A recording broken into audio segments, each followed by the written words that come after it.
Hi, Bruno Jr. here. Our podcast, Busting Addiction and Smiths, is sponsored by SafeHouseRehab.com.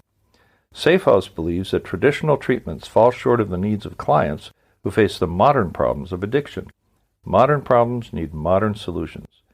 Multiple addictions, multiple relapses, multiple triggers, and cheaper and more powerful street drugs set up unprecedented challenges facing treatment centers. What is needed is a more sophisticated approach, a better way forward. There are 3 reasons to choose our progressive modern treatment program.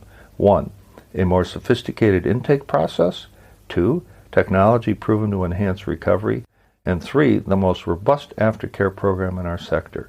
To learn more, visit us at safehouserehab.com.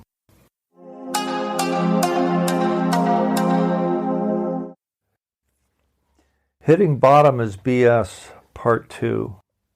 This is Part 2 of Hitting Bottom and why the thinking that surrounds it is misguided, outdated, and ultimately dangerous. Much of what I relate to you today comes from Deborah J's new book, No More Letting Go. Addiction does not make sense. Addiction is a cunning, baffling, and powerful disease. Families can't make sense of behavior that just does not inherently make sense. Addicts and alcoholics can't explain why they've sabotaged their chances at a career, or alienated perfectly normal and loving girlfriends or husbands, or abused and neglected innocent children. But untreated addicts can't learn a better way because addiction keeps tightening its grip, demanding complete allegiance. Here's an amazing insight from the Apostle Paul, my favorite apostle because he was just so damn smart and articulate. Miss J says that he could have been describing an addict when he said the following: I do not understand my own behavior. I do not act as I mean to, but I do things that I hate. Though the will to do what is good is within me, the good that I want to do, I never do. The evil thing which I do not want, that is what I do. Detachment is not inaction. So now we come to a common misperception that is the source of much misery, and unnecessarily so. It's the conflation of detachment with inaction.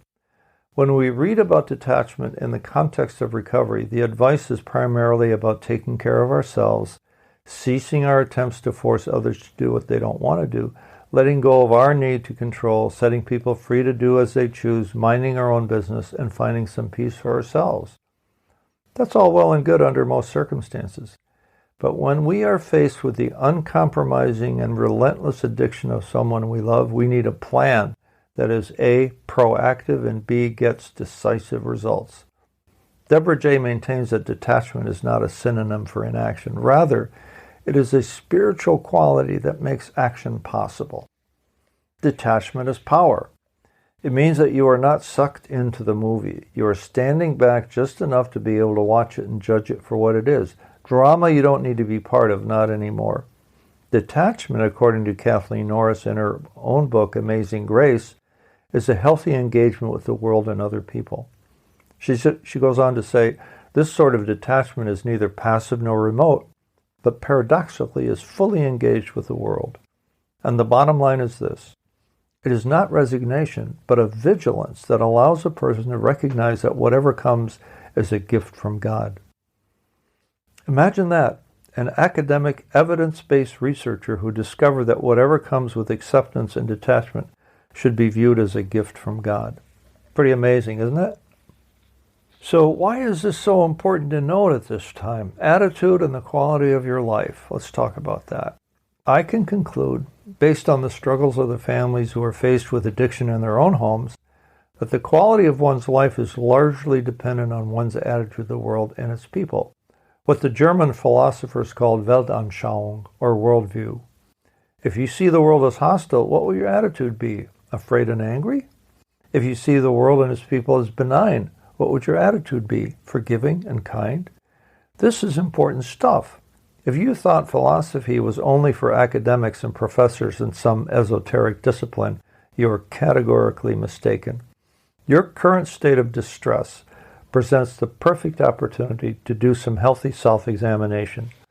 Has the presence of addiction in my home and family shifted my thinking from optimistic to cynical? And do I even notice? Detachment means freedom and right action. Deborah J finds the following: The spiritual tradition of Buddhism defines detachment as freeing oneself from the preconceived ideas that influence action. It teaches that detachment is the coming together of compassion and objectivity, and from this comes clarity of insight, which allows us to relieve the suffering of others while we simultaneously preserve dignity and justice. That perfectly describes how we want to approach the problem of a loved one's addiction. This is radical new thinking that busts the old myth of letting go and letting God and doing nothing. Change the page, turn the page. We're all familiar with the serenity prayer, which states, God, grant me the serenity to accept the things I cannot change, the courage to change the things I can, and the wisdom to know the difference. So when we hear the slogan, let go and let God, the question rarely asked is, let go of what? The essential principle of the slogan is that nowhere is the real meaning of letting go are we absolved of our responsibility. The essential principle of the slogan is to let go of things we're powerless over, not the things we have the power to change. Therein lies the wisdom to know the difference. Do we really seek the wisdom? Are we prepared to take action that is hard, uncomfortable, challenging, stressful? Or do we just sit back and say, well, there's nothing I can do about that, when there might be? The problem is that we do not take the time to reflect on what is possible. Perhaps we no longer can tell the difference between what we can and cannot do, and we haven't tried to tell the difference. So here's the principle of learned helplessness. I have occasionally heard the term learned helplessness, but did not understand where it came from and what the larger meaning of it is until just recently. In simple terms, learned helplessness is a state of mind that arises from being conditioned that can't do anything to change your circumstances, either because you have tried many times and nothing has worked, or you grew up in an environment of passivity and cynicism. Learned helplessness is a conditioned response that ultimately does not match up to what is genuinely possible if one is truly thoughtful about the options. Getting beyond it, getting beyond learned helplessness. A truer sense of let go and let God is summed up by Molly Wolf in her book, A Place Like Any Other, Sabbath Blessings. This is what she says. The healthy people I know, the ones I respect, seem to allow themselves to be less than fully certain without being paralyzed. They are honest about having their fears, but they also face them without running away. They haven't got the easy answers, but they are willing to go ahead the best they can. They are prepared to put a lot of effort and pain into making decisions, while paradoxically trusting that in God's hands and in God's time it will all come out right. Declaring that a loved one's addiction isn't our business is a form of self-deception. Like it or not, we are indeed involved if what the addict does affects our lives in any major way. Addiction has immense power over us, yet we do not want to acknowledge it due to the shame that comes with it.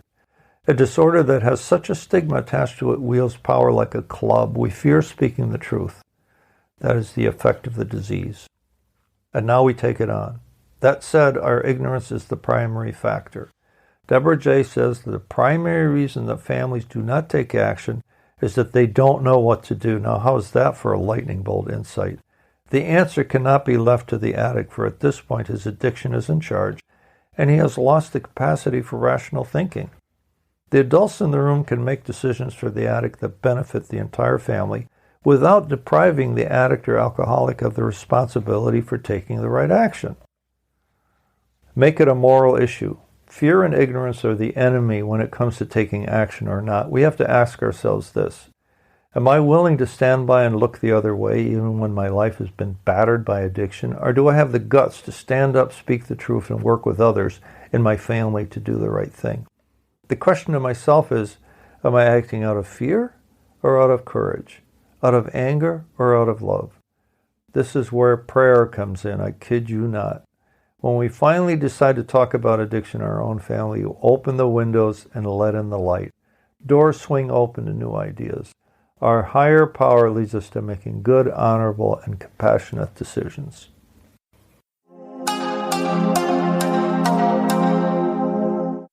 Our podcast is sponsored by SafeHouseRehab.com, a modern approach to recovery. To learn more, visit us at SafeHouseRehab.com.